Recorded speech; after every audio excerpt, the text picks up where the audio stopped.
So I kind of thought you were going to go to the floor yesterday and take up some of that time. You said till hell freezes over. The reason I didn't is that each senator is limited to 1 hour of speaking, so I've reserved mine for today. It was basically tactical. The beginning of the talking filibuster begins now. The Democrats have asked for a live quorum. Everybody has to come to the floor. I'm ready to go in and vote on that. As soon as that is over, each senator will be allowed to speak for an hour. So the filibuster can't be me alone, but it will be a talking filibuster of as many senators as we can that will speak for 1 hour to try to delay this. To me, it's important to do this, and the way I, force this to go through the weekend, and I'm trying to force this as long as possible, is that I think it's important that we defend our border before we start sending money to other countries to defend their borders.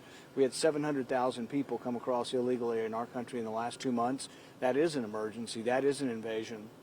And Republican leadership, Senator McConnell is siding with Senator Schumer to send money to Ukraine before our border is fixed. So I was for fighting on the border and still fighting on the border. 41 of us could have forced the Democrats to create a border bill that actually would stop illegal immigration. But what does that say about your leadership, the Republican leadership, Mitch McConnell, and the other Republicans who did vote? I know it was, only about a third voted, in favor of closure. It says that they prioritize Ukraine over the southern border. They prioritize another country over defending our country, and I think it's a terrible thing. I don't think they're in sync at all with the Republican base. The Republican base wants our border defended. They want our border defended first, and they don't want to send $100 billion that has to be borrowed. We don't have a rainy day fund. We don't have surplus funds sitting around. This money will be printed or borrowed from China, will add to inflation, and will further endanger our country as our debt grows beyond $34 trillion. Would you support Senator McConnell staying as leader? I don't think there'll be a vote till after the election. I don't support what he's doing here, and I'm very outspoken that he's made a mistake. He's siding with Schumer and Biden. He's flying to Kiev. Do you know why we did this weekend? People that want to blame it on me, we're doing this because Schumer and McConnell are flying to Kiev on Friday. So someone's got to crack the champagne with Zelensky over this. But the thing is they've abdicated their responsibility to defend our country first. They're sending, this will be close to $170, $180 billion has been sent to Ukraine. The longer it is sent, the longer the war goes on.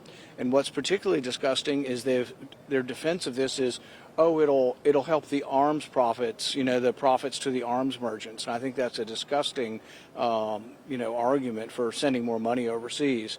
Profits off of war. If the war goes on twice as long, they'll make twice as many profits. I think that's a terrible argument for war. And I think the war could come to a much quicker conclusion and will come to a quicker conclusion when we quit sending unlimited amounts of money. But the bottom line is we don't have the money. The money all has to be borrowed. But after the election, can I just follow up, Chad, on but after the election, you said if there's a vote after the election, would you vote for him? We'll cross that bridge when we can. I can say right now he doesn't represent me or conservatives in Kentucky or conservatives across the United States. He's doing the bidding of Schumer and Biden. This is something he agrees very strongly with Biden and Schumer on, but the base disagrees with him. And so he has to weather through that. If he can weather through that, fine. But I will oppose him at every step because I think our border needs to be defended before we begin sending money overseas. One more and I got to wrap. Sure. I just want to make sure I understand the tactical thing. 1 hour each senator here, but are you telling me you're going to take the floor, this yield to the question thing, hold the floor through the night, or what is this going to look like? One senator can only hold the floor for an hour, even with questions. Even with questions. Okay, but now, when you do a filibuster not limited, there's different periods of time. During this 30 hours, I only get an hour. Right. So I'm going to go to the floor, and I need to go in now because the vote's happening. As soon as the vote concludes, I'm taking the floor. I'll be the first senator for the first hour.